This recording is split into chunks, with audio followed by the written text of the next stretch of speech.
Friday, December 3rd, 2021, Maneco 64, home of alternative economics and contrarian views. So today's report will be different, slightly different. We're going to go through the markets first, and after that, you will be able to listen to a long interview, but well worthwhile, in my opinion, listening to. I did with London Paul of the Sirius report. London Paul has a similar background to me. We worked in the city of London, and we're both proponents of sound money. His views and analysis, in my opinion, are invaluable. Yes, we don't see eye to eye on all topics, but that's the way the world is. People might agree with others on some points, but not others. But I would say, generally speaking, we are on the same wavelength, and we're going to be having a lot more of these interviews in the future. So we covered a lot the subject of the banks, not just on Wall Street, but all the international banks. We looked briefly at Evergrande, the situation in China. We looked at Basel III. What else did we look at? Well, we looked at the reverse repo situation, and we looked at gold and sound money. We looked at Bitcoin. We could have gone on for hours, but we kept it to 1 hour and 20 minutes. So with that, let's quickly see where the markets are this morning. So it's 10 to 8 a.m. London time. Yes, Billy and I are early today. We've got spot gold at 1770.50. That's up about a couple of dollars. Range has been 1766 to 1776. Silver is down 3 cents at 22.35. Range has been 22.31 to 22.53. The Dow futures up 50. The NASDAQ 100 future is down 1. S&P 500 future is up 2. FTSE is up 43. To the currencies, sterling is down 0.25% at 132.73. The euro is down 0.1 at 112.89, and the dollar is up 0.15% versus the yen, 113.36. Dollars continue to drift lower versus the yuan, and we spoke about the yuan in my interview with London Paul. It's at 6.37 now, down slightly overnight though. To the other currencies, we got Aussie dollar down almost 0.5%. It's really drifting down quite a bit, the Aussie dollar. It's at 70.61. The dollar is up slightly versus the Canadian dollar, 128.17. And the Kiwi dollar is down 0.5% at 67.81. Quickly to the commodities, we got crude oil up 1.8%, WTI at 67.70. High-grade copper up 1/3 at 431. Carbon emissions made a record high yesterday. Today it's unchanged overnight. It's at 79.83. Natural gas has rebounded. Very volatile commodities at the moment. It's up 4% at 422.80. The 10-year yield overnight is down 1 basis point at 1.44%. So today, the big event for the markets will create probably short-term volatility is the non-farm payroll number, the jobs number that comes generally the first Friday of every month, comes out first Friday of every month. That's coming out at 8:30 a.m. Eastern time. So before you go on to the interview with London Paul, I'd like to wish everyone a great day and a great weekend. Take care. Bye. Today I have the pleasure of speaking with London Paul from the Sirius report. This is our second interview. We spoke with London Paul a few weeks ago, and I decided to have him on again to talk about the banks, specifically also what's going on underneath the surface with the banks. A few weeks ago, the ECB put out a warning about leverage loans. There's a lot to talk about. We're also going to look into Evergrande a little bit, and also gold and the recent flurry of sovereign buying of gold. We've seen Singapore buy like 26 tons and increase their holdings by 20%. And in the summer, we saw Brazil basically increase its holdings by 62%. So we want to know what's going on here. So Paul, welcome. How are you? Yeah, pleasure. And thanks for having me on, Mario. Much appreciated. Yeah, I'm very well. We kind of can't believe it's the 1st of December, we're in the last month of the year. Crazy year for a whole bunch of reasons. And we're not going to get into all those reasons. But yeah, I think it's worth discussing the banking sector. I think it's probably one of the things that's least understood, and I understand perfectly why that's the case, because it is largely a bit of a black hole. The other thing I think is worth making is there's often, for me, a mischaracterization or an understanding of how the entire financial system fits together. I've made this point before, but I think it's worth making again. Conventional wisdom tends to suggest that the Fed controls everything. The Fed's kind of the one that dictates policy and is responsible for making all the decisions that affects the whole entire food chain of the financial system, where in reality, and it's always been the case since the inception of the Exchange Stabilization Fund in 1934, that the ESF, which is effectively an arm of the US Treasury, controls the Fed. The Fed, or should I say, the Fed is a conduit of that. Banks are a conduit of the Fed and by extension the US Treasury, and that's why occasionally from time to time you see banks get caught out and get busted for laundering money for drug cartels or whatever else they're up to. And because that's primarily the function they serve for the US government, whoever the US government might be is a separate question. But in essence, the price for doing all the dirty work for your administrations is, well, you can go and speculate and make money or try to make money. And hence why 2008 happened, because no one kept an eye on what the banks were doing. And of course, everything blew up, which was no surprise. And we all understand in history why that happened. But just to put this in context and to illustrate why the ESF is that important, is because the ESF's role is to defend the dollar. And you have to defend the dollar at all costs from the US perspective, hence why we've had wars, regime change. You've had nations economically destroyed. And the only time in the last, I would say, 50 years or longer where we've actually had a legitimate war was the first Gulf War. When the US went in the objective to get Saddam Hussein out of Kuwait, they went as far as literally the gates of Baghdad and went, objective done, and went home. And that was an objective. Most of the wars we've seen since has got nothing to do in reality with fighting an objective. Okay, Syria, with the objective was to remove Assad, but it all relates to energy pipelines, etc., as we said before. But the defense of the dollar is critical.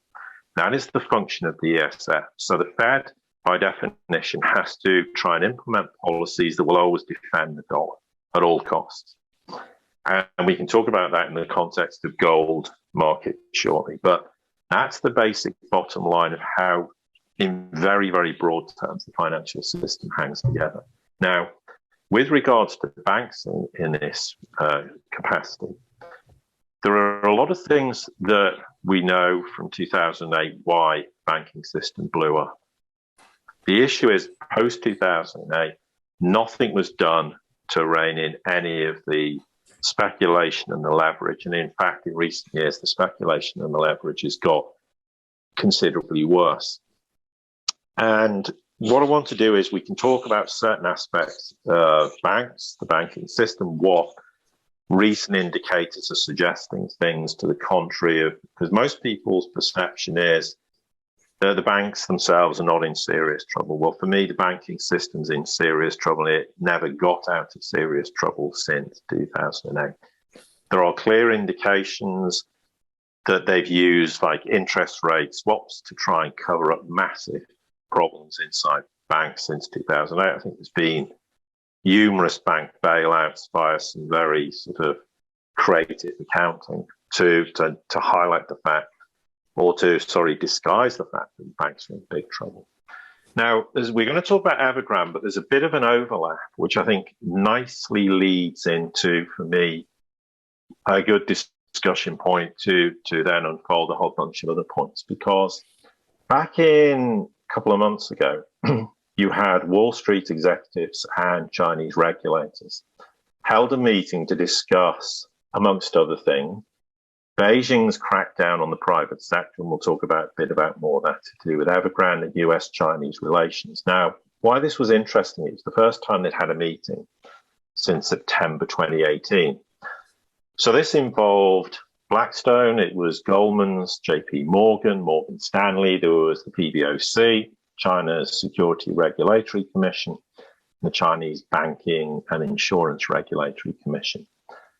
And the question is, why did they suddenly decide to convene this after not doing it for 3 years? Well, the West, they said, was extremely concerned about Beijing targeting its biggest technology companies and other industries, because the Chinese thing is they want to create common prosperity, meaning we're not going to allow billionaires to wreck our country the way billionaires wrecked the United States and other Western nations. As we know, Wall Street's been expanding in China because China is gradually opening up its financial markets to investment banks, etc., wealth money managers. Now, I've talked about this extensively in my own podcast. We're not going to go into that specific level of detail. They also discussed, financial cooperation, and they were wanting, from the Western major investment banks' perspective, that China wasn't pushing too hard that could upend Western investment in China, which is obviously ongoing. And the question is, okay, and immediately because of the timing, people said, well, also, did it have something to do with Western exposure to Evergrande? And did the West have an aneurysm about Evergrande? Because in reality, the Western exposure is probably, or officially, somewhere between about $7 and $10 billion, which in the grand scheme of things isn't a huge amount. But the question is, perhaps it's not in reality. And there was kind of fears about, in relation to who are the counterparties in this 1 trillion plus reverse repo facility that's kind of like about 1.4, 1.5 trillion, where primary dealers of foreign origin. We also know offshore, onshore creditors are likely or believed to be ultimately to take a huge haircut in terms of Evergrande. And the question, therefore, with regards to all this is, okay, was it more than just the obvious reasons why banks wanted to get some reassurance from the Chinese? What is absolutely clear is Western investment banks, etc., want to get into the Chinese market in a big way, not least because Chinese people are enormous savers of money. They have capability to exploit that as a market. And if you take a population of 1.4 billion people and all their savings, then it's a clear indication there's a big market for them. But the question is, maybe it did have something to do with exposure to Evergrande. But what I would say is, and this is where I think with regards to the reverse repo markets, and this is where it gets a bit worrying. If you look at the number of counterparties and you look at their potential market cap, why do they need many multiples of their market cap for collateral purposes?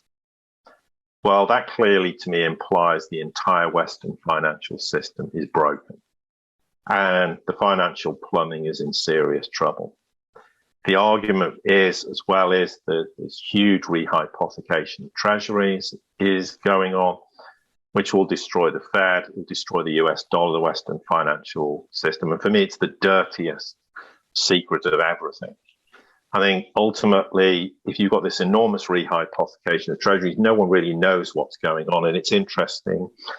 Recently, the SEC suddenly going, hang on, we need to have a better handle of what's going on in the treasury markets. Well, That's precisely why you'd want to have a better understanding of what's going on in the Treasury markets, because the risk is if the entire Treasury market blows up, then yes, it will take everything down. I mean, if we're talking to the Treasury market's what, 20 trillion, 25 trillion? Well, the question is, if it's rehypothecated, what does that mean? Does it mean it's being rehypothecated 3 to 1, 10 to 1? We don't know. This is an enormous problem. I think another point worth making is there was a time when US banks and primary dealers were being forced literally to buy enormous amounts of US treasuries because there was no foreign buyers. Now, that causes a huge liquidity strain in the banking system. We do know US dollars are coming home in huge quantities and being siloed. Whatever people's perspective on the dollar is, de-dollarization is gathering momentum. The US itself, of course, is having to issue enormous amounts of treasuries because of its enormous, trillion plus dollar budget deficit. For me, US treasuries are the subprime crisis of 2020, 2021, as opposed to what was the subprime crisis as we know in 2008. The other sort of major problem in all this is a debt monetization that was being conducted on behalf of the US government, meaning the ESF was hidden within the shadow banking system. Now there's a thing called a basis trade that was implemented by, amongst other things, hedge funds, meaning the basis trade is you've got long US treasuries, and on the short side, interest rate derivatives, futures, swaps, whatever you want to suggest they may be. Now, the problem with that is, therefore, is this why we continually seem to see the need for collateral by these counterparties, is because the risk is these basis trades will blow up because there's problems in the interest rate. Future swaps, derivatives markets, yeah, absolutely. So it's not just in of itself, just US Treasury markets that are a serious problem. It's interest rate swaps, it's interest rate derivatives, and what do major banks' exposure to that? We can't quantify this, but it's hundreds of trillions of dollars at best. And then there's the FX swap market, which is used for short-term US dollar funding. That's, I think, under additional stress. And when you look at the combination of all this speculation and leverage at that level alone, it's in unprecedented levels. And we haven't even drilled down to some of the more specifics, which we can discuss with regards to the banks themselves. But I'll stop there because I think it's a good point for you to come in, Mario. Yes, and I remember during the '08 crisis, it was revealed that derivatives notional amount was just over a quadrillion, 1.2 quadrillion, or 1,200,000 trillion. And then the BIS and the banking sector, they changed the accounting for it. I think they started marking it to model, and they said, oh, now it's only 600 trillion. But from what you tell me, it hasn't improved. And the other thing I would say is that in terms of derivatives, the over-the-counter derivatives, they're very opaque. They're not transparent at all, and they're the biggest one because the exchange traded derivatives like futures and interest rate futures, people know what's going on there because you get public information from exchanges. And I remember really well around '07, '08 when the crisis was unraveling that the New York Fed had meetings with the major banks, like emergency meetings throughout the weekend. I don't know if you heard about that. Geithner at the time was the New York. Yes, yeah. And they were going through all these over-the-counter deals that they couldn't match. It was a big mess. So it makes me wonder if we have the same problem today, and whether all these reverse repos, the other that are that we're seeing. You look at the chart of those reverse repos, and that was never. It's like a hockey stick. It never came. It was never something that was a worry. And of course, we had the repo crisis in September of 2019. And I think we learned later on that a lot of hedge funds were involved in that, and that they were doing the basis trade. So I think it's crazy. They and Jim Rickards, I think, said once that they should outlaw or ban financial derivatives because all it is a speculation, really. Maybe you could go into what the ECB warned a few weeks ago. Do you think that's related a little bit to what's going on in treasuries and all the banks? Or is it just a small part of it? Well, I think it's part of a bigger problem. I mean, one thing worth mentioning about the over-the-counter stuff is the other thing is you don't see any of those trades on bank balance sheets. It's off balance sheet. Yeah, I forgot to say that. So this is a complete, this is an enormous black hole that we can't really understand what the trades even are, and there's no way of quantifying them. So where do they sit, and what is the potential risk? And if anyone imagines that that's less of a problem now than it was in 2008, well, I would suggest that people think to the contrary, because we know nothing was fixed. They didn't do anything with regards to resolving any of the problems. They just papered over the cracks, went, okay, chuck a load of money at this, that'll sort the problem out. Of course, it never, as we know, solved anything.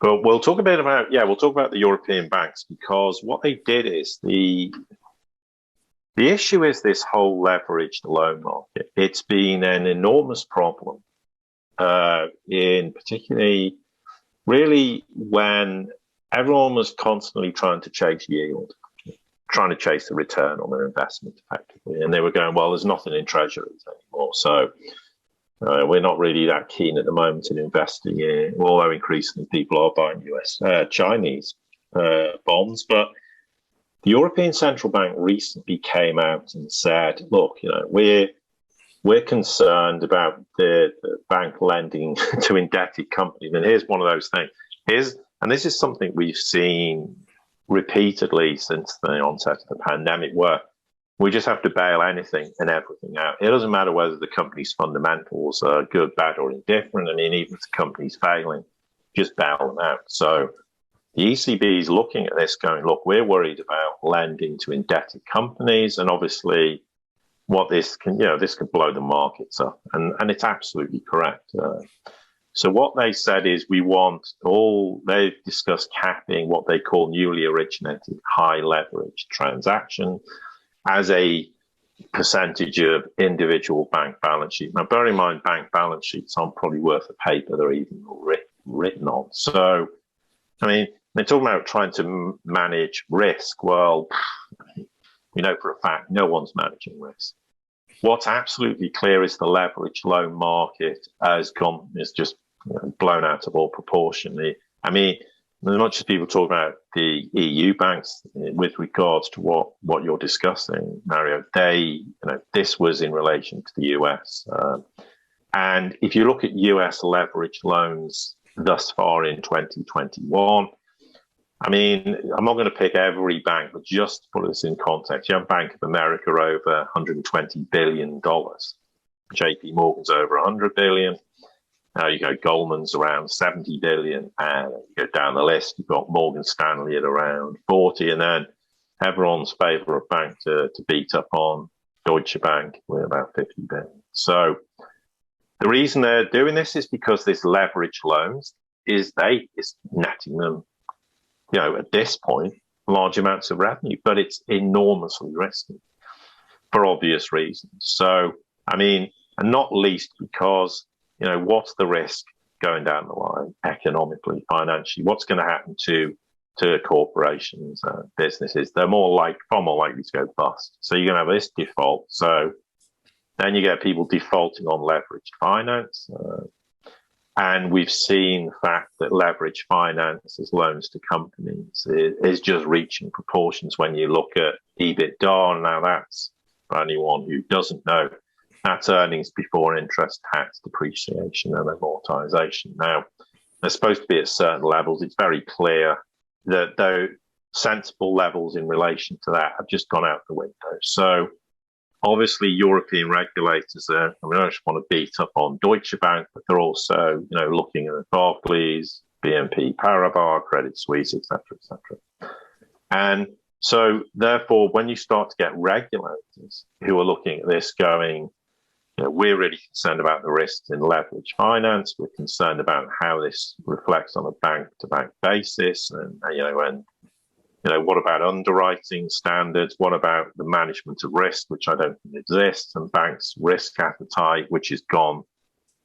To me, is ludicrous because they're desperately trying to attract a yield. They're trying to attract a return on investment in inverted commas. So they're taking way too many risks. And the ECB is looking at this going, well, if the real economy blows up, which of course it inevitably is going to, in however that eventually manifests itself, then there's an example. And we know since 2008, all the banks are effectively lassoed together. So the contagion risk, the systemic risk is enormous. And another point worth making with regards to leverage, is the amount of borrowing against stocks that's being done in US brokerage accounts. I mean, so here we are with asset bubbles going through the roof in equities. And people are being allowed to borrow against that. And to put this in context, if you go back, say, to, 5 years ago, 2016, it was bad enough then. You were probably talking $150 billion. Well, okay, it fell off the cliff edge at the start of the pandemic, but even then it was still, as they fall off a cliff edge, it was still probably $80 billion. It's now $500 billion. Net borrowing against equities in what is the biggest equity bubble we've ever seen. I mean, the argument with that is what could possibly go wrong? Well, the fairer question is what can't go wrong? I mean, it's just absolutely ludicrous. So again, it's another example of leverage. Now, who's allowing this to borrow based on these equities? Who's giving whoever the finance based on that? Well, again, the banking system falls under scrutiny, and it's something, that's enormous. And I get, again, it's sorry, go on. Yeah. No, I guess the EC, even though leverage loan sector, it seems to be dominated by the U.S. banks, the ECB is concerned that it could spill over into the European banks, I guess. Yes, of course, and because the fact that all the banking systems lassoed together. Yeah. And, so when you look at, sorry, go on. Yeah, and I noticed the Federal Reserve nor the Bank of England, they haven't said anything about this. They're probably, well, the thing is, it's one of those things that probably furious the European central banks come out and said this. But when you look at this leverage, if we talk about the European Union, we might as well include the UK and the US in terms of the banking system. So, not only is this a problem, because if these leverage loans go sour for whatever reason, then even if the stock market was a reality, which it isn't, then if they go sour, then it blows up the stock market. It's going to crush investors who may not be leveraged, but may actually think there isn't an asset bubble as it is, but the banks provide the leverage. And therefore, the argument is you've got all these margin loans.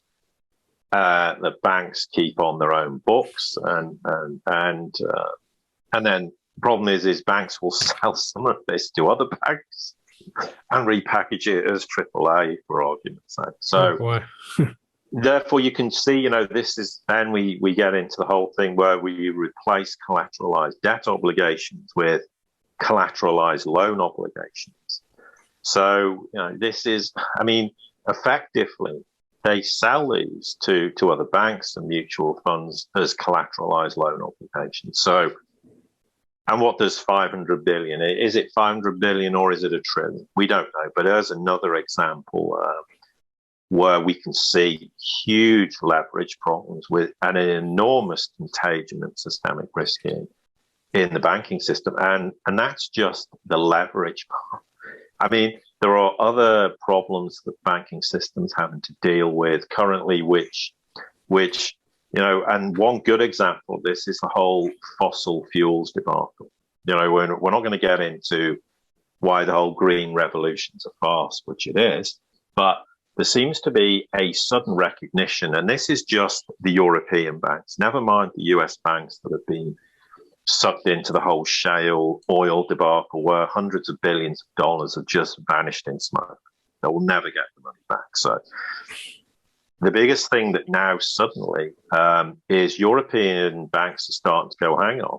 You know, we obviously got this big move with green farcical revolution to get out of fossil fuels and move into wind and solar. Well, let's park that discussion itself. But the issue is the transition, whether it's, even though fundamentally it's flawed and will fail, it's happening way too quickly.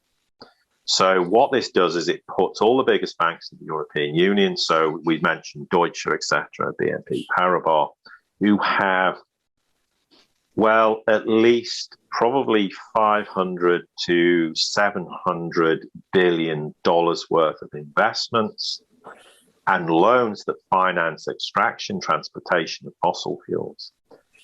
Now, to put this in context, that's probably at least 95% of their total so-called common equity tier one capital. So if you have this massive drop in value of fossil fuel assets, banks are not going to be able to have the capacity to absorb losses, and it could leave them vulnerable to future collapse. So, you know, if assets tied to fossil fuels just collapse and they become illiquid, you know, this is going to cause a global financial crisis in itself. This is one of those examples where clowns out there go, well, let's just swap all this to this new renewable energy, which it isn't. But they don't actually think of the consequences that these big banks would simply not have the capital to absorb those kind of losses, because the fossil fuel assets in banks can be at times over 100% their CET. So this is an enormous problem. So the bank's exposure to transition risk is also from other industries associated. So it's not a direct consequence of that, because, of course, there's growing pressure from regulators to prevent banks from making any new investments in coal, oil, gas. Problem is they may need to make new investments that they've already put in billions into something that if they don't invest more, the whole thing will collapse because they've gone through the exploration phase. You know, okay, I'm trying to use that as a simplified example. It's a complete disaster in the making. The transition away from fossil fuels is way too quick. So it risks putting banks under intolerable stress. We know green technologies are flawed. It could take down banks, and therefore, again, it's one of those situations whether people are environmentally conscious or not. You have to take into consideration you cannot just phase one operation out from the other, and we've seen why we now have an energy crisis in the likes of Europe, simply because they phased one out far too soon. But then we've just gone through the issue there of explaining why, just in terms of fossil fuels, as another example, why banks are being placed in intolerable stress. And this again comes back to the point where everyone thinks banks dominate, banks control everything, bankers, they don't. This is an example where banks are being told basically you need to adopt this new whole green philosophy. And banks are sat there going, well, actually, that's a bit of a problem. In fact, that could be a major problem for us. So we have to start to understand better why I've said the hierarchy of the financial system is governance controls central banks, and therefore the banking system is a conduit of the central bank, a conduit of government, so they're allowed to play around the periphery.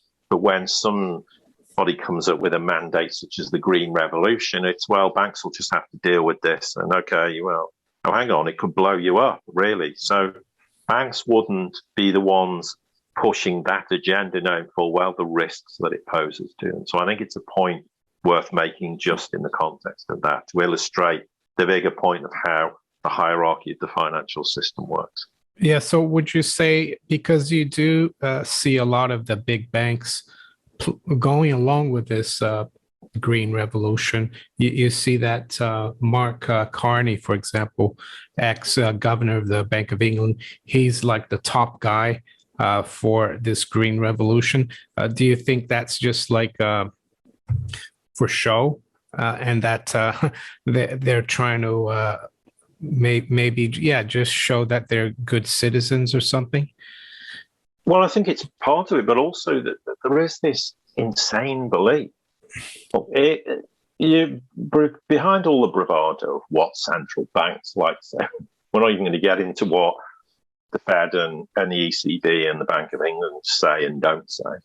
The reality is they're increasingly understanding that the Western financial system, the Western empire, the unipolar world is dying. And just as a brief aside, you only have to look at what the US is trying to do and antagonize Russia with respect to Ukraine and antagonize China with respect to Taiwan, that the US, on a level, knows that the game's nearly up. So they don't want a war. They just want to provoke Russia and China into a war so they can say to the world, look, they're not responsible custodians. Look, they're not interested in bettering the world. They just want to dominate and control. And this proves the point why. But I digress. But the point is, there is a belief that this is a way to save the Western financial system, the Western economies, that we can go to a green revolution and there'll be all this money that we can spend and it'll boost all the economies and it'll get us out of trouble. That's why they're doing what they're doing.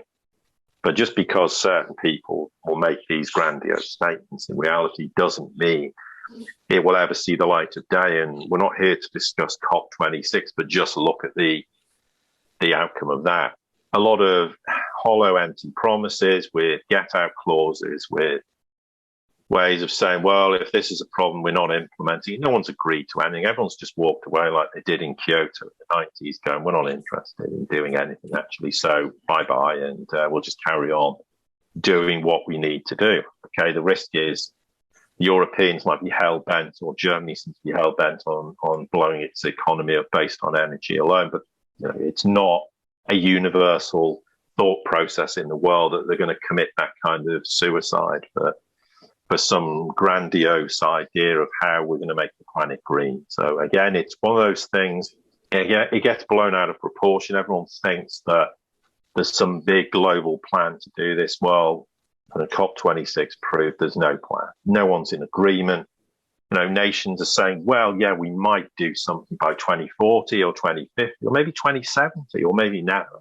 So it's an interesting talking point, don't get me wrong, for us to discuss it in the future. But in the context of how it's being blown out of proportion as somehow it's part of this grandiose plan to do all these things, that these global power brokers making decisions, well, absolutely not, because most nations have agreed to nothing. And they're not going to agree to anything because they've actually learned, well, look at the energy crisis in Europe. What really caused that is because we decided in our infinite stupidity to close down coal-fired power stations, to close nuclear power stations, et cetera, all the things that we know and understand.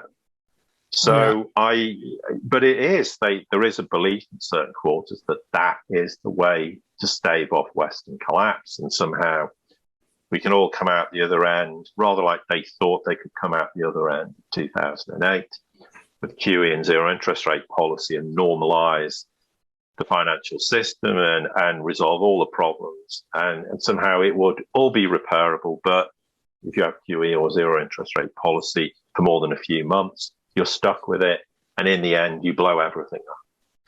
And it was a kind of an inevitability by 2010 that at some point everything would blow up. We just didn't understand the extent to which they have disguised problems in the financial system in the way there's at least $100 trillion unaccounted for on the US balance sheet, US PLC, for want of a better word. And the question is, where was that money spent? And then as soon as someone found it, that it was missing, they made it a matter of national security to hide the fact. Oh, yeah, FASB 56, wasn't it? Yes, etc.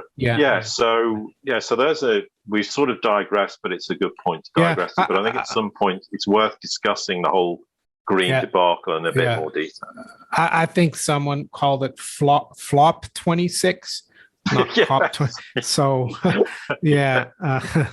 maybe should we look at gold now? Do you want to talk Yeah, about yeah, what's because been I mean, happening in the gold? yeah, I Because mean, yeah, we could go on about banks, as I said, for weeks, but yeah, yeah. there's a Let's lot talk of other about things, but yeah, yeah, let's talk about gold, definitely. maybe silver as well a little bit. What do you think Yes, about silver? And yeah, yeah. yeah, we saw I think yesterday uh Serbia announced it repatriated all its gold. It took about 2 months, and the central bank head or governor said we're going to keep buying. And then we had news that the Singapore central bank bought 26 tons or 20%.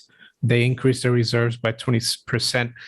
Of course, China, Russia, and even India in the last few years, they're always buyers. But we're seeing some countries this year, like Brazil as well, that are Mhm. buying a lot of gold in July. I think they increased their reserves by 60%.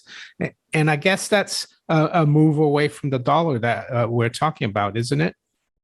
Oh, yeah, absolutely. And we've seen Ireland. Ireland's a good example. They've increased their holdings from 6 tons to 8 tons. And people go, well, it's only 2 tons, but it's 33% increase. This is enormous. We've seen Poland buying, we've seen Hungary, we've seen even Turkey buying gold. Okay, we're not here to discuss the problems of the Turkish lira, but the point is that, yeah, there's certainly increased interest at central bank level to buy gold. But I want to make a point, and I tweeted this earlier, but I think it's really important because for me, gold's an insurance policy. It's not, well, yeah, you can potentially use it as an investment to make fiat profits. You might make 10, 20%. Some people did make whatever percentage last year when it hit nearly $2,100.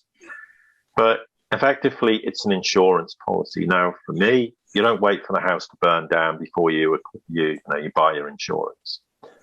The key to this, and I'll use an example, I've said this to quite a few people in the last few years, is what it is in the future, gold is its purchasing power in the aftermath of when the house is burnt down. And to use this as a simple example, and we'll just keep the maths really simple, not using exact figures, but people will get the point.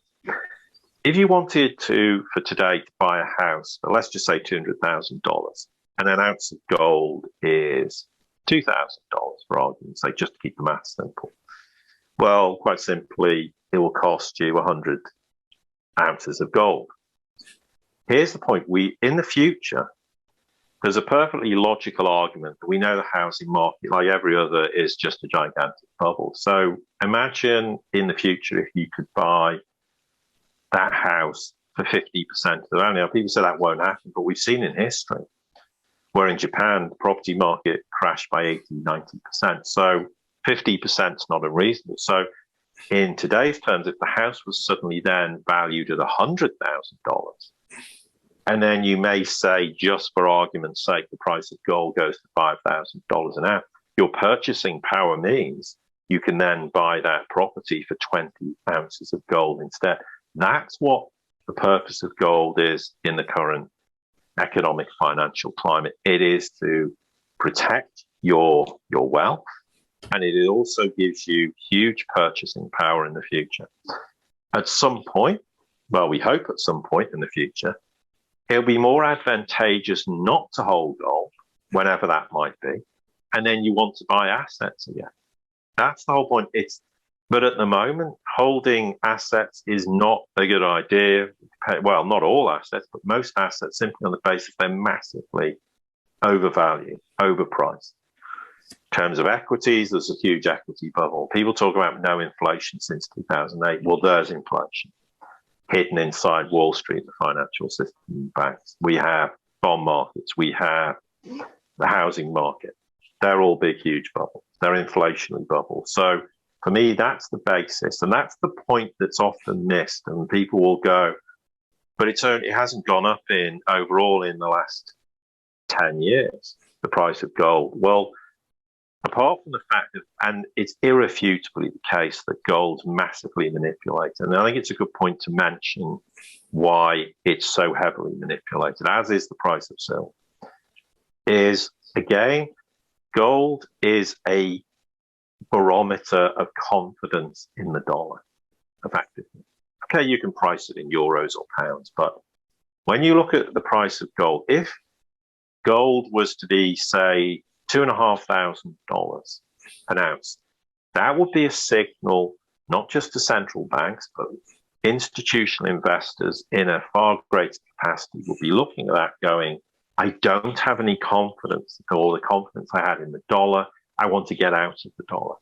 They were going to be far more likely to buy gold at $2,500 an ounce than they will at $1,800 an ounce. So if the price of gold, we had true price discovery and gold was significantly higher, which I think it should be, and I'm not saying it's $10,000 an ounce or anything like that. But if you said it was $2,500 an ounce, it wouldn't be unreasonable. That would be a catalyst for a move against the dollar. So again, the basis of the ESF is you have to protect the dollar at all costs. So we can't have anything. And gold is one of the biggest barometers of why there is a problem with the dollar. It's not the only one. There are plenty of other factors, and we've discussed things like in that context previously. But that's why suppressing the price is important. Yes, there is an argument of, okay, what about rehypothecation of gold? What about the lack of physical gold inside the paper markets? People are, lots of people have written huge analysis about the comments in the LBMA, and okay, that's an extremely valid point. The other point with regards to when people get frustrated and go, but the price of gold never rises, well, it's like anything. There always comes a point that when it really matters, the price of gold will reflect its true value. And just to put this in context, people have said for years, the Fed can just keep doing what it's doing. Central banks can just keep printing. I always remember saying, no, there comes a point when they can't do this anymore. In the sense, and we're at that kind of Rubicon now between saying, well, okay, the Fed is caught between a rock and a hard place. It can say, we're going to raise interest rates, knowing if they raise interest rates, it will blow all these bubbles up. It will blow the financial system up. It will blow economies up. It will blow equity markets. It will blow bond markets. It will just blow the financial system and blow everything up. The flip side is we're not going to raise interest rates. So we're just going to create more and more inflation. Ultimately, if you just create really high inflation, eventually you're going to blow everything up. You'll blow all the same things up. So whether you raise interest rates, don't raise interest rates, whether you taper, don't taper, the end result is exactly the same.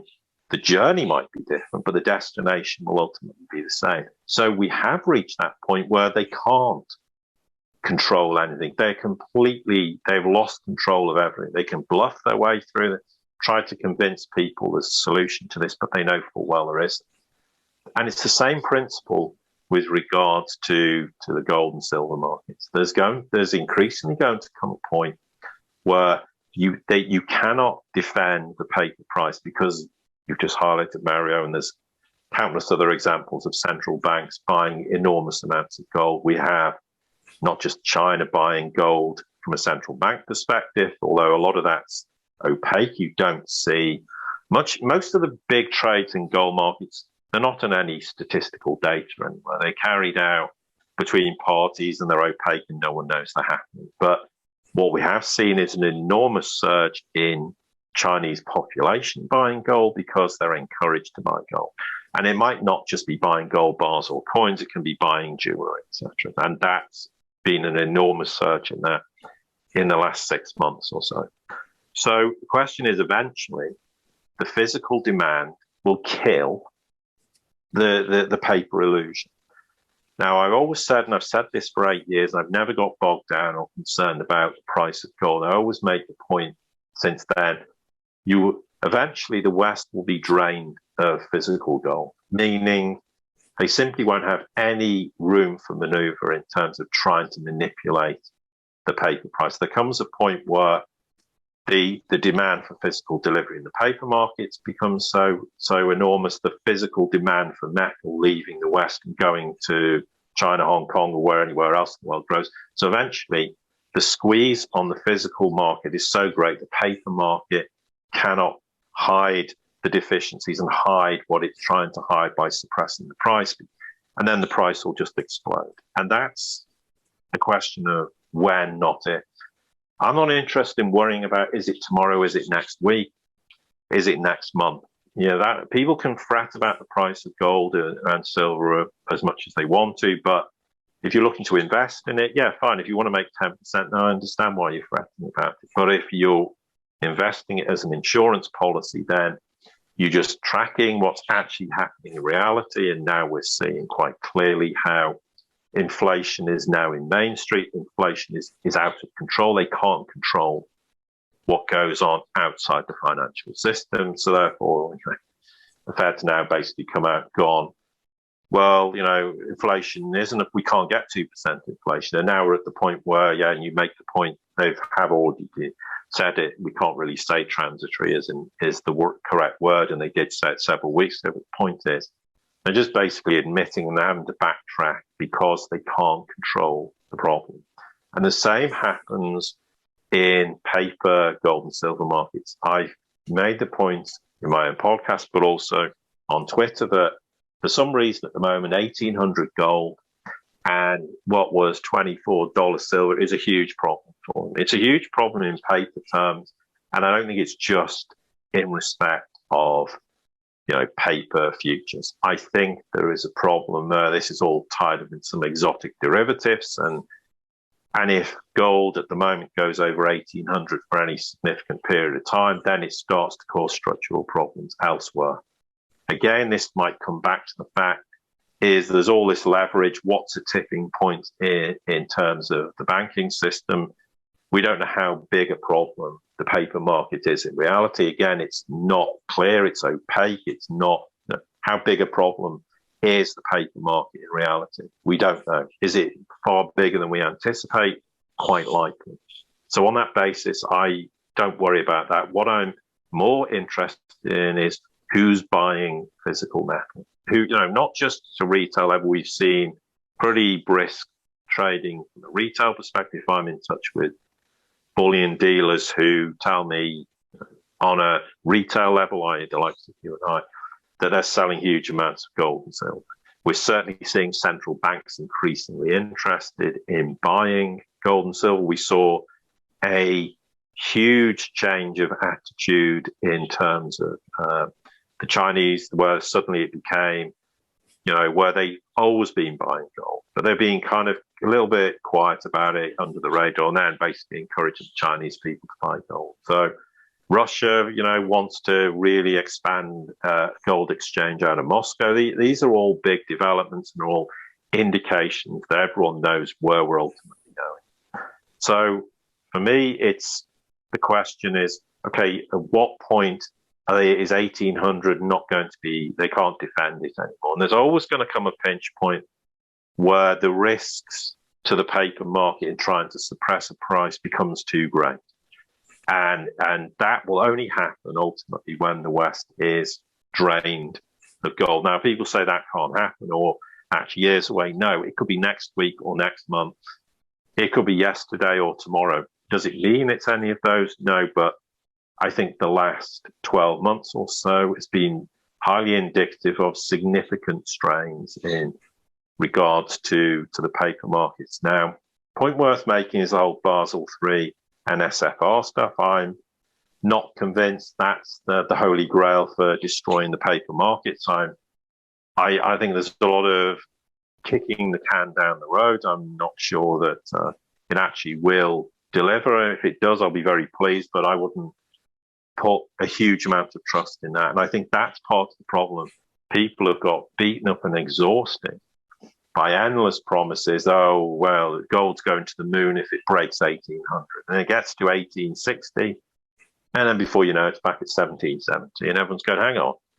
I thought we were told this. I mean, I've been very consistent, and I've never, said, even when gold got to 2,100, I never went, right, we're off to the moon now. Because the reason we'll get off to the moon is when paper markets no longer defend. You can't defend it in the West. Now, of course, the other argument can be is that China, as a growing Shanghai Gold Exchange, for argument's sake, China has had a bit of a leverage, the Shanghai Gold Exchange, to drain even more metal from west to east. There's an argument that says at some point, and people always go, China can't back its currency with gold. Well, apart from the fact China has 40,000 tons of gold, and if anyone thinks that's not remotely the case, well, it produces around 600 metric tons every year, and not an ounce of that leaves China. So it's been doing that for at least 20 years. So there's 12,000 tons straight off. So China, of course, is going to lie about its gold holding. It has no reason to tell the world what it actually holds. But at some point, China could come out and say, we're repricing gold to whatever they want to reprice it to. That would collapse the paper markets, because what would happen? People would look and go, oh, I can arbitrage this. I'm just going to go. I'm just going to go and dump it all in China. I'm going to dump it in the East. And so there are the fragility of the paper market. I always think it's indicative of how often the price gets smashed. People always think of that as a position of strength. It's a position of weakness. If you constantly have to keep defending your paper position, it's a sign of weakness. Because if it was a sign of strength, you wouldn't have to keep doing it. And how many times do we see this constantly happening, where the price gets smashed, I don't know, $20, $30, $40? It's repetitive to the point it's tedious in of itself, but for me, it's indicative of weakness. So there is big resistance to the Basel III NSFR, and it's perfectly understandable why there's resistance. But ultimately, for me, it's very obvious that we're going back to sound. The Chinese have very, very clearly made that obvious. So have the Russians, and it's an inevitability. It's the only solution to the problem. Now, though, okay, the West has huge problems because the US has no gold.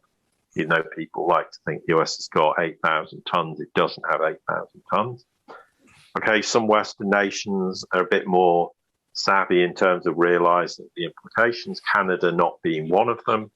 But, the Poland wants to buy another 100 tons of gold next year. So there's an example where nations are clearly telegraphing they understand the significance of what's coming and why the financial system is going back to sound money. Okay, people say it didn't work in the past. Well, it didn't work because it was never implemented properly. And what do we mean by backing a currency with gold anyway? What does that mean in the future? I mean, does China backs its current currency with the yuan? Is that to be used in international trade sense? Yes, very likely. You can have then trade settlements in gold if it's and people say you can't move gold around the world. Well, you don't, but you have to have a trust mechanism. And Serbia, as you highlighted, proves the point that, and it's clearly the Russians said to them, look, you've got 37 tons located, no disrespect to where I think most of it or all of it was in Switzerland. I mean, it's not, don't trust the Swiss, but it's just, look, it's prudent, get your gold back in your own country and in your own central bank. We're not on a war footing anymore where you're worried some country's going to come and invade and steal all your gold. It's those days have gone. I mean, that was a kind of relic from, World War II, where people were shipping their gold all over the world to stop some of the nation coming in and stealing it. And okay, we don't need to have those kind of concerns anymore. So the implication of that is that nations are starting to go, okay, well, we need to make sure we repatriate the gold we want to. And there's a clear understanding that gold is going to form an important part of the future mix of the financial system. I'm going to get into a discussion about Bitcoin. One thing I will mention, though, is, and I've been observing this, for when there's kind of a minor sort of issue raised with respect to the financial system in recent weeks, or when we had the instance of, okay, this Omicron variant's a problem. Oh, well, actually, and then the market had an instant reaction, and then the market has another instant reaction. And what do we see? And this, it's not something that's sustainable, but for me, this is the interesting part. We immediately saw a move out of the dollar basket, the dollar index. We saw a rise in the yen. I saw that. I saw that. It was a huge move versus the yen. Yeah. Sorry. There's been a big move also out of the dollar into the yuan. So here's the thing. The first sign of fear about the financial system or the economy and there's a move out of the dollar. What do we also see last year during the pandemic? When people weren't talking about inflation being a problem, gold got to nearly 2,100. Again, we've now seen this little movement where when there's a bit of a problem, there's a move into gold.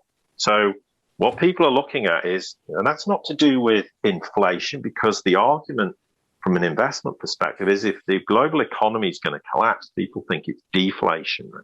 Okay, there's an argument. We're not going to get into discussing if things inflationary or deflationary, but that's the perspective. But it didn't stop people. As soon as there's a bit of COVID anxiety, justified or otherwise, there's a move into gold.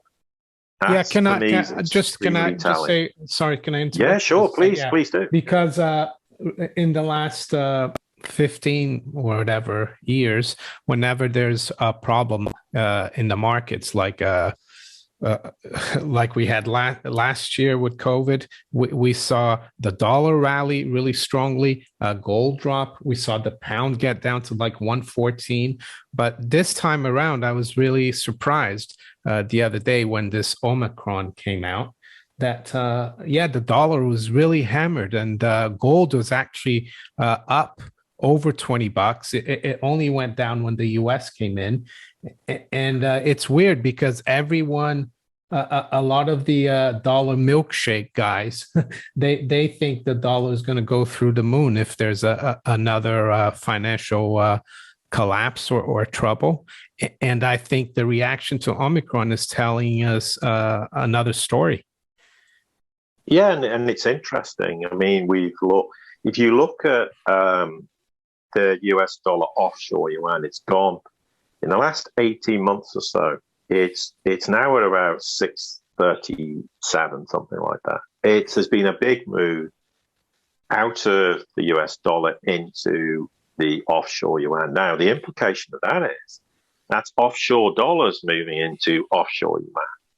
The offshore dollars is the euro dollar market. Now, that's a big beast of a discussion point, but we'll park that because you talk about things being opaque, but these are all indications that there is weakness in the dollar, that the first sign of, the economic downturn, what does this mean?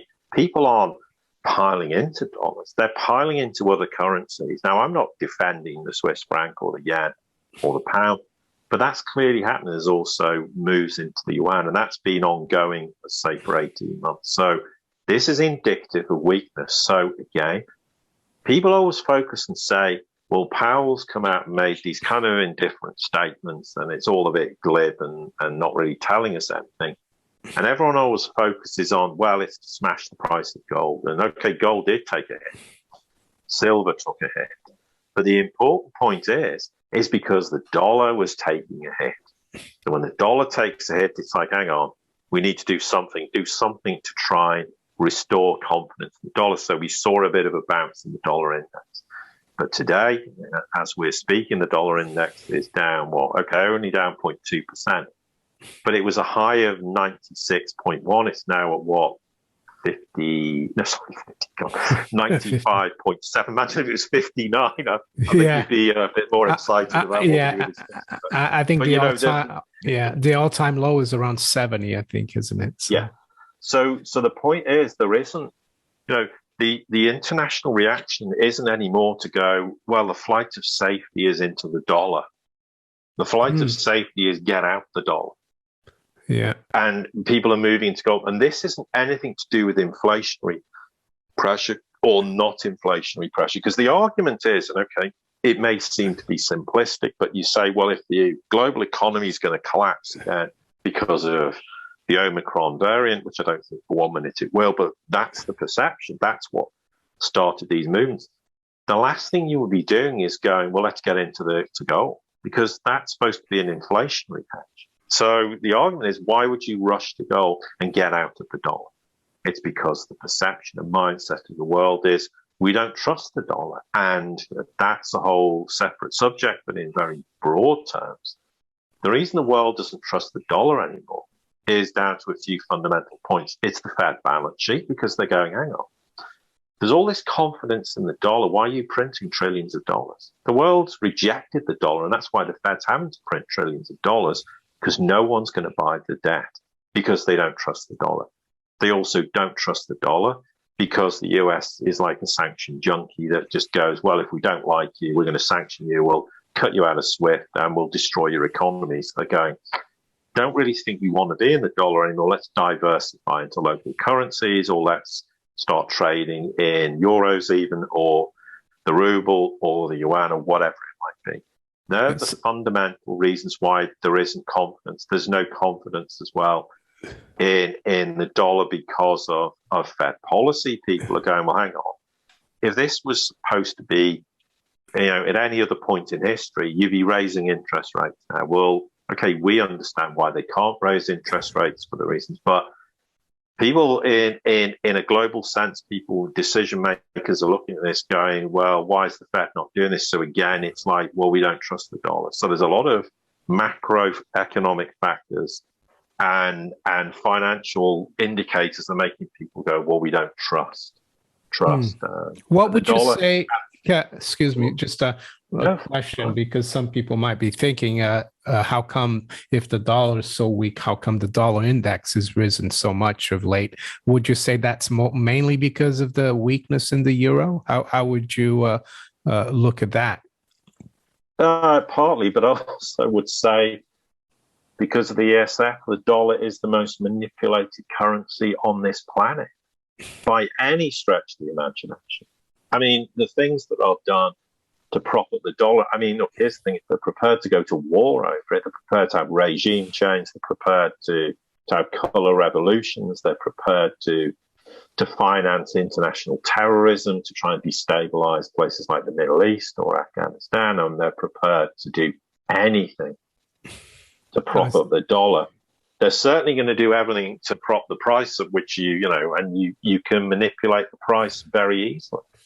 So, and therefore, I think there's a combination of things. Yeah, we're not defending the euro. The euro is a basket case, but the dollar's the most manipulated currency, and it has to be, because here's the point: the U.S. empire depends on the dollar. When the dollar's dead, the U.S. empire is dead. It's over.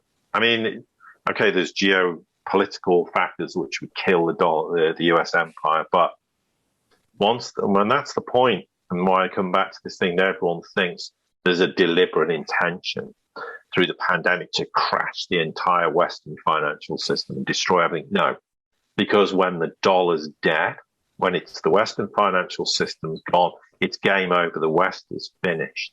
It's destroyed. That's why they're now at this point where they're trying to create these diversions in Taiwan and Ukraine, because they know they're on the cusp of everything blowing up, and they're going, well, we can't financially challenge China and Russia anymore. We tried to destroy Russia with sanctions. It's failed. We can't sanction China or destroy, because China can destroy us very easily through economic, financial means. So the point is, they're looking at this going, well, the only alternative, we can't go to war anymore because we now realize China and Russia are militarily light years ahead. No prizes for why Putin's come out and gone, well, we've already fully tested it, these hypersonic missiles. They're just claiming they've just done it. I mean, you don't just complete a test and then in a few weeks roll it out in production terms. No, this was done a long time ago. They're just basically telling the West and keep reiterating, don't start a war with us because we'll incinerate. So they have. I remember a few years ago when Trump was president, the Russians coming out with these hypersonic weapons already. Yes, they've had them for years. Yeah. I mean, they just, again, it's like the Americans will tell the world they have things they don't have. And the Chinese and the Russians won't tell the world they've had things for years, because it's a different mindset. Their idea is you don't tell people what you've got. Then why would you bother advertising this? It's leverage. You can use it at some point in the future. But that's why the US is now desperate to try and get the Chinese and the Russians to make a fatal mistake with respect to Ukraine and Taiwan, because that's the only recourse they've got.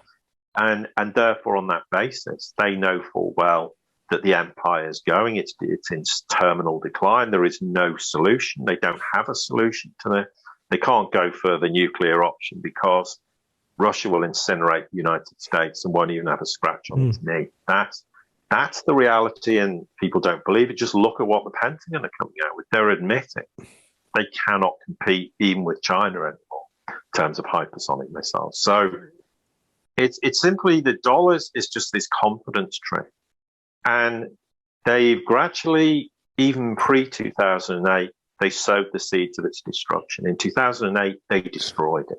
They just thought they could, by some fantastical plan, normalize things. Of course, we're now in 2021, and it's the end of the road. The Fed is damned if it does and damned if it doesn't. By extension, that means the US government, the US dollar, they can't defend it. So, yeah, they can try and pump the dollar index.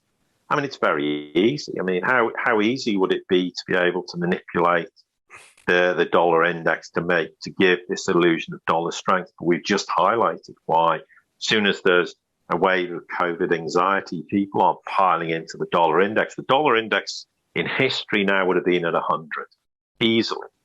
But we're not seeing that because everyone's going, I don't want to be in the dollar. Yeah. So this is the corner they're in. They're now going, hang on, there isn't confidence in the dollar anymore. So people, who believe in the dollar, the problem is there's always this idea that it's different this time. We know throughout history, no world reserve currency can survive, and it particularly can't survive in this day and age, given how it's been ruthlessly abused for decades by US administration after US administration. And this is another reason why the only alternative is to go back to sound money, and why the case for gold is strong. I'm not interested in the gold price per se. All I'm interested in is it preserves wealth.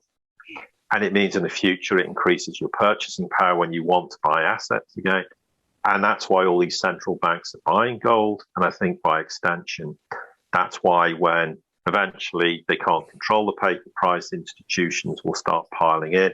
I think you might find, even if they start to see a massive economic downturn, you'll see institutions, even on that basis, start to buy, which is why gold got to 2,100 nearly last year. They weren't doing it because they were frightened of inflation. They were doing it going, we see economic capitulation, the destruction of everything. We need to park our money in something we know that will preserve our wealth. Because despite all the anti-gold stance, when push comes to pull and it really matters, huge parts of the world will get into gold. And that's why you want to have your insurance policy before the house burns down. Because you try and buy gold after the house is burnt down and you'll have an immense problem in acquiring it.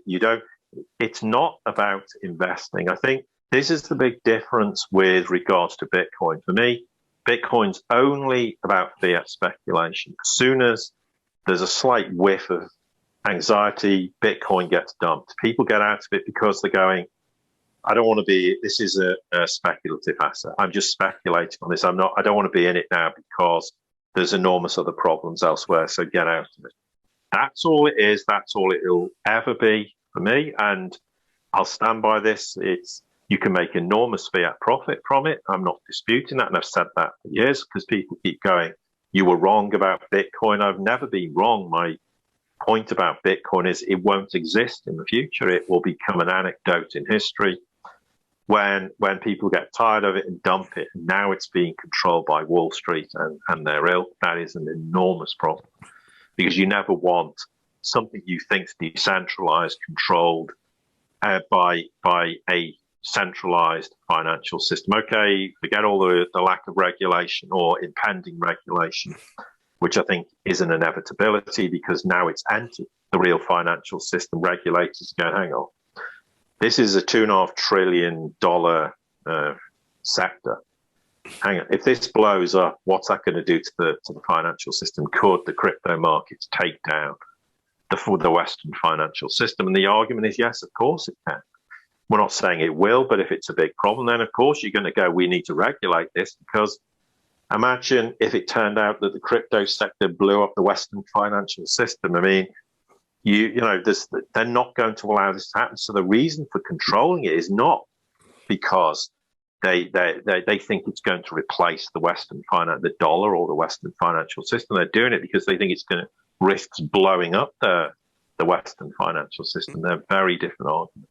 Yeah, I heard that Tether, the company that runs Tether, apparently has some exposure to Evergrande commercial paper. About just briefly is because people went, China's banning cryptos, it's banning Bitcoin. So, and the reason is because of the Tether exposure. No, China's banning Bitcoin and banning because it knows the risk it poses to the financial system in China, but also they knew it was being used to funnel money out of China elsewhere in the world. And it's not about capital outflow. It's going, hang on, we don't want, we're concerned that money that's going out is illegitimate money, maybe not. We're not saying it all is. I'm not getting sucked into the argument that every person who owns cryptocurrencies is somehow some terrorist or money launderer. That's absolute nonsense. But that was the principal reason, is they think it poses risks to their financial system, and that's why they're doing it, not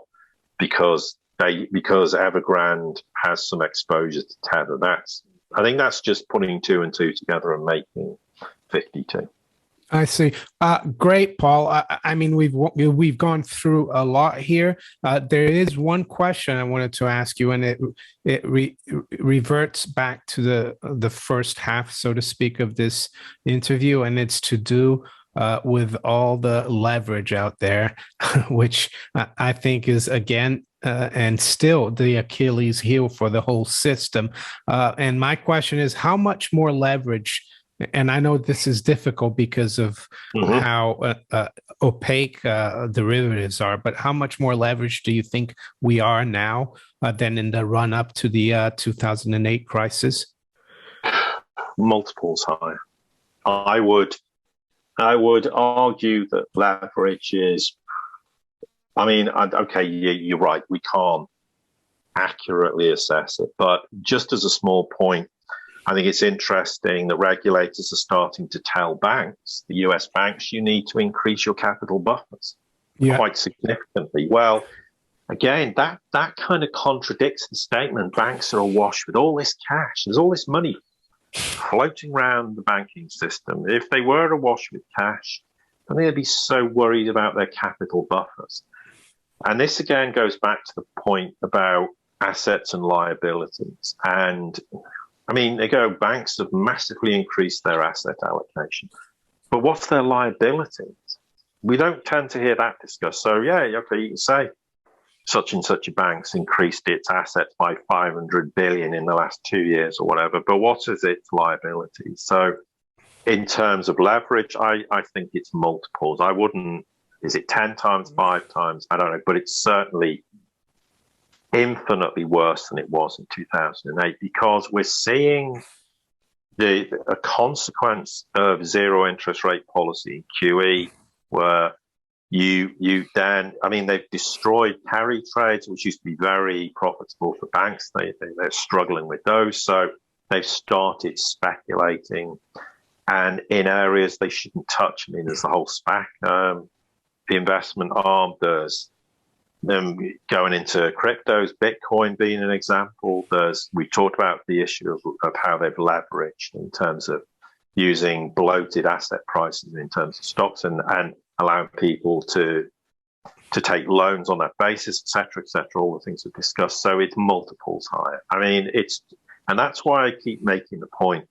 Banks are in serious trouble. They've never been out of serious trouble. The repo crisis showed there was massive liquidity problems. And I think it's interesting the Fed has actually set up another repo facility. We haven't seen anyone use it yet, but my argument when they announced it was, but if the banks are all awash with cash, why do they need cash? Well, they need it because they're not awash with cash. Or there's something fundamentally broken, as we've highlighted today, in the financial system and in the banks, and they're trying to hide all this. So I think the idea that the banking system's healthy is utter nonsense. And we haven't discussed everything. We haven't even discussed the issue of what you might call non-performing loans on banks. Maybe we discuss that another time, of why that, to say that's an enormous problem is an understatement, because in very simple terms, the idea of how you assess non-performing loans on your bank balance sheet is done by the banks themselves. Yeah, in Italy, there's a huge problem with that, isn't there? Non-performing loans. Yeah. But there's also, the problem is they based models before we had the pandemic. Now, as we know, everything and everyone was bailed out during the pandemic. So what you may have been called a non-performing loan, you might suddenly decide isn't a non-performing loan. But in fact, if anything, an indebted company who clearly were going to have issues with non-performing loans only have even higher risk of non-performing loans. But our banking models say that isn't a problem anymore. So when you have banks making their own assessments as to their own non-performing loan, my argument is, what the hell could possibly go wrong? Well, again, there's another example. Everything is going to go wrong. I mean, Well, what about, you don't want to keep too much of your money in the bank, I would say. What about in the States? Because in the States, I think they have over 3,000 commercial banks.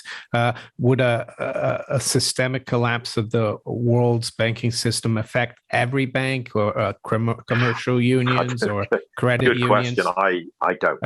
I mean, it's very difficult. I mean, we don't understand, to be honest, the extent of what the contagion problems are in the conventional financial system. There is an argument that says, well, okay, and we know this, that banks notionally, I mean, you and I know, living in the UK, that there's bank insurance policies that say, I think it's you've got up to 75,000 cash per person in the bank, then insurance will ensure that your deposits don't get flushed down the proverbial well. There's an argument that says when everything blows up, I mean, how much deposits do we have in the UK? Okay, a population of, 68 billion? Okay, there's not 68 billion adults with bank accounts, but what are we talking? £1 trillion? They don't have enough funds, the insurers as well. Yeah. Well, maybe they'll have to just print £1 trillion.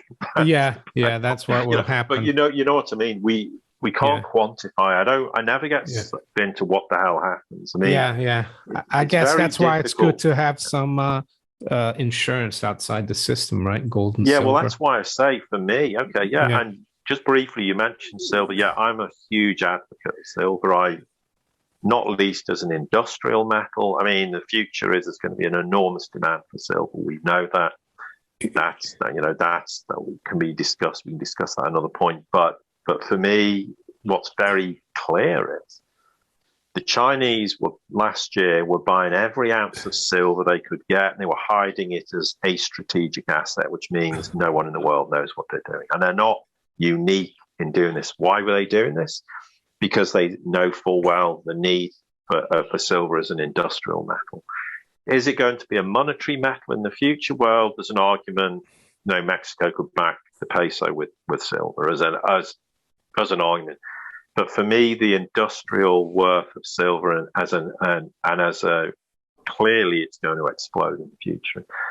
And the amount of silver consumption and what silver is left to be mined on the planet is another issue. Now, we can't quantify that. Yeah. But certainly, should silver be priced over $22.70 or whatever it is today? Well, absolutely. But again, I'm not really concerned at this point as to what the silver price is. We know it's massively manipulated, and okay, a lot of people will say, well, it's to do with the COMEX and the LBMA, and that's part of it. But also, there are short positions that we can't quantify precisely, and I suspect metals futures is also tied up in some of the other exotic derivatives trades, and that's why $23 is a problem, or $24. Because here's the point: if you had a problem in just the paper markets for silver and just the problem in the paper markets for gold,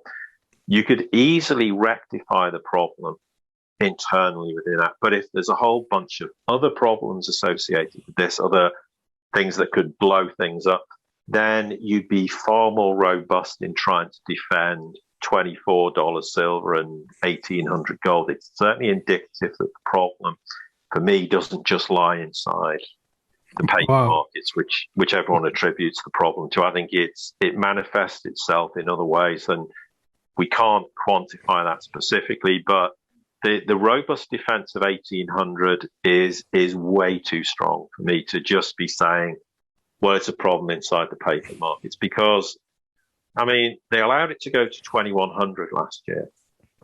And why is 1800 now a massive problem? And yet, okay, it got to 2100, and I think panic station set in last year, but we're talking nearly 300, well, basically on effectively $300 an ounce higher than it is now. And for me, that is indicative that something has happened since it hit 2100. And I made the point 1800 is some barrier, and I don't believe it just relates to the paper markets. I think there's something else fundamentally going on. And as we've said, when you look at US Treasuries using basis trades with interest rate derivatives, how do we know how they may be, for argument's sake, to offset short positions in gold and silver? They aren't long in some other trade that could be blowing up. It's a possibility. Yeah. We never dismiss it's like what goes on inside the financial system. Yeah, it's spinning thousands of plates and trying to keep them from falling. Absolutely. That's what it seems. Paul, that was great, and we will definitely talk again soon. And thank you for your time. And a pleasure as ever. Yeah, thank you very much.